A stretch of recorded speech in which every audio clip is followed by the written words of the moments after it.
Now that's the cage that we caught the kittens in. I originally bought that to catch groundhogs quite a few years ago. Look at her. She's like, what's in there? Uh-huh. And lo and behold, what did I catch? I caught the wild cats that were in the backyard. Look at that. This one here you're looking at, quite a bit skinny. It is eating the hard food, but I've been putting a little soft food in it to so it doesn't gorge itself. This one here is in better shape, aren't you? Eyes are kind of goopy. I'll give them a few days, then I'll take them out and I'll clean them up, and we'll check if they're male or females. Here's what they are. Now have a look at these gloves.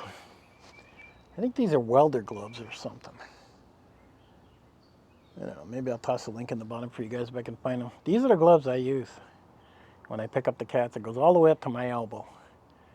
They cannot bite through it. They cannot scratch through it. They are amazing. Oh, you guys are going to lay together, huh? Yeah.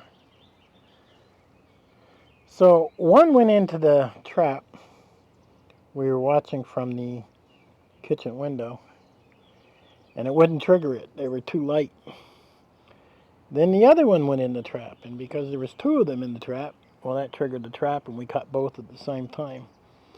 So that was luck. Tomorrow morning, we'll try to catch Mama. I'll bring another dog cage up and put Mama in it.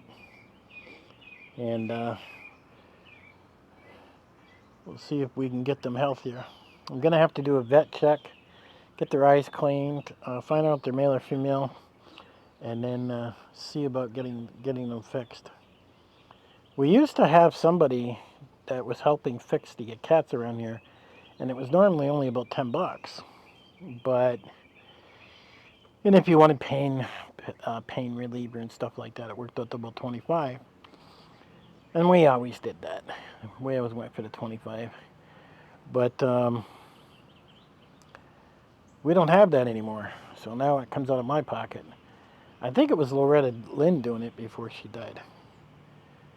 But I noticed when Loretta Lynn died, a lot of things stopped in the way of helping people out. So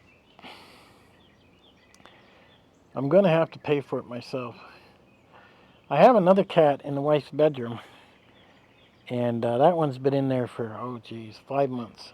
It's in a big cage like this too. And it's just starting to let you pet it. It's a little kitten that I found in the yard in the wintertime. And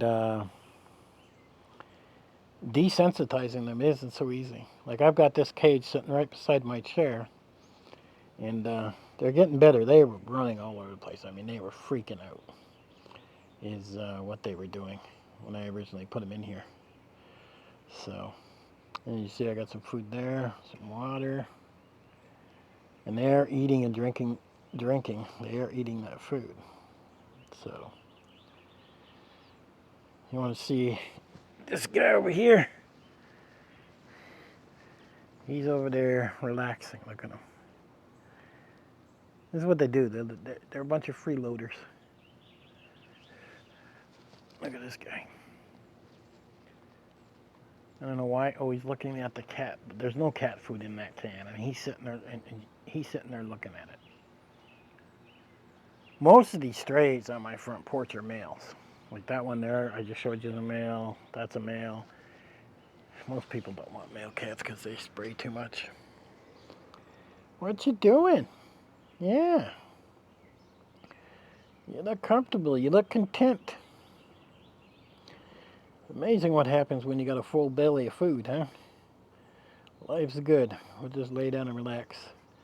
I have been giving a little bit of soft food, but not much. I don't want them gorging or getting sick on it.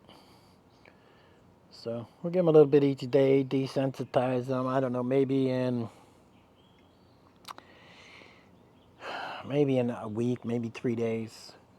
I'll see if I can reach in and pet them. And maybe I'll have to put the gloves on and see if I can clean up their eyes and stuff. But lately, every time I've been taking a cat in, it comes out of my pocket, and I've been paying the full vet bill. And I've taken a few to cat rescues, but it always turns out bad news. I took one cat to a cat rescue. 2 days later, I got an email from her, and she said the cat got hit on the road. And I was like, what the hell? And I've never had a cat hit on the road. Never. I got 8 cats that hang out on this front porch. Most of the time, they're inside my gated fence. I mean, even the ones that have ventured out in the middle of the night on the road, they have enough brains to get off the road. So I don't know. But I've never had that situation here. So I just stopped sending them to cat rescues. I was like anything, you're going to do something, do it yourself. Because, I don't know, maybe the cat rescuers are trying to get government subsidy. I have no idea. They just aren't very good here. When somebody says, oh, it's a cat rescue, go take the cat there. And you think, okay, well, at least I've dropped the cat there. I can stop feeding it, save me a little bit of money. But it always ends up being bad news. People just don't take care of animals, I guess, as well as I do. Like, even when it gets cold here in Tennessee, Tennessee is the worst for how people take care of their animals. I hate to say that, and it's not everybody, but I see a lot of people that have dogs chained to dog houses with no straw, no insulation. I've had to pull over, walk up and say, do you know that dog is cold right now, especially when it's going to be minus 20 tonight? And that's actually against the law. I mean, I have to actually tell them it's against the law. And I've even asked them, would you like me to take the dog off your hands, being that you've just tied it out there? It doesn't have any love. And I've had people give me their dog. I've had them say, yeah, we don't want the dog anymore. I said, well, I'll take it off your hands. And I'll put it in my truck and I'll bring it home and fatten it up. Usually they're skinny, really skinny. And then I'll try and find a home for it. And normally I do find a decent home for it. But people just don't care for animals, I guess, as much as is what I do. And that's kind of strange because I hunt deer and I do go hunting in the fall and stuff like that. But when I get some domestic animal, I mean, I just look at them. And, I mean, look at them. They're so innocent. They didn't ask to be here. And the odds of them making it without any help, better luck for a cat than it is a dog. But I don't know. I just don't give them to cat rescues anymore. Now, this year was pretty good. I didn't have any baby cats or anything. I've gotten just about every male fixed. I've gotten the females fixed. I think I got one male that I haven't fixed. And that's because I can't get a hold of him. He won't come near me. He'll walk around me. He'll come pretty close, but he won't let me get a hold of him. And he won't go in the capture cage. I put it out and put special treats. He's too freaking smart, that one. I think he's been caught a few times. And I noticed one of these cats has a white leg. And guess which one I couldn't fix? The white leg. You probably heard me in my video saying, how you doing, white leg? And I think he's the male. Now, that female, she popped out of the bush out back. I don't know where she came from. She's solid dark gray. And I seen her I don't know, 2 or 3 weeks ago. And there she was. So, pretty hot, huh? And then I seen 3 kittens following her. In the last few days, I haven't seen the third one. So I think the third one died. But we got these 2. This one's eye is starting to look better. The eye on it yesterday that I seen was pretty bad from afar. But they're nice and content. See, he's got the white leg, see? I think it's from that male. So after this week, after I fatten them up a little bit, get some soft food into them and get them, I don't even know if they're going to use that kitty litter. They're probably not even used to it. They've been in the bush for so long. I mean, when I first caught them, they were climbing they were flipping out like a wild animal. Now, I've got them right beside my chair, and they're actually listening to me, so I want them to hear my voice, and I want them to get used to me so we can desensitize them. I've got one in the bedroom in the cage. It's been in there for, I don't know, 5 months now.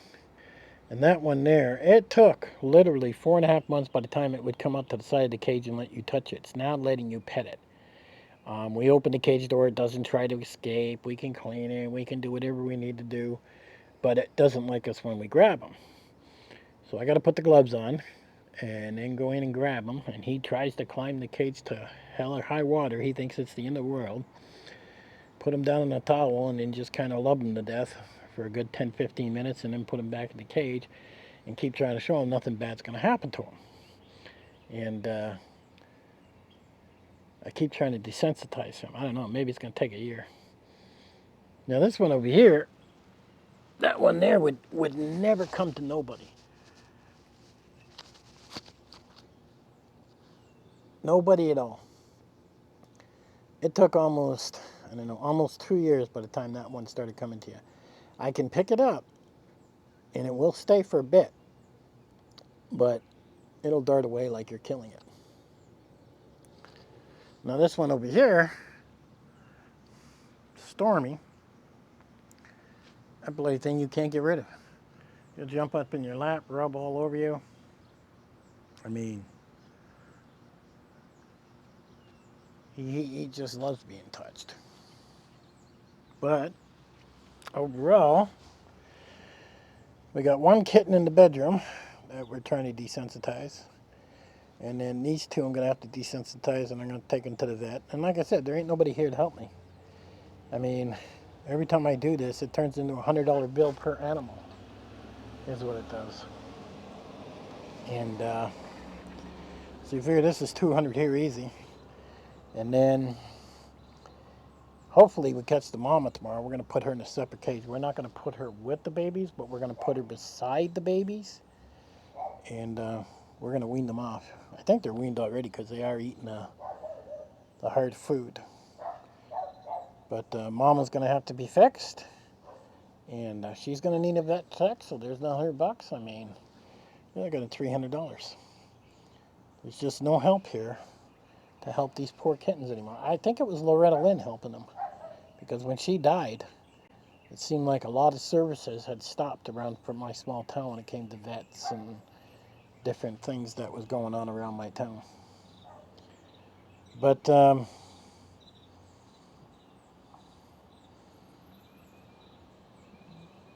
definitely going to have a much better life than they had in the past. Too bad I wouldn't have got the third one that was out there before it died. You know, being out in the wilderness is hard, especially in the back bush of my property. I mean, I got groundhogs back there, I got deer back there, I got foxes, coyotes. I mean, there's a lot of things back there. So, and I can understand these kittens being super afraid of me, especially with everything out there. It all wants to eat you. That's what it wants to do. But we'll get them in good shape. Maybe we'll find some homes for them, or maybe they'll live on the front porch like the other ones.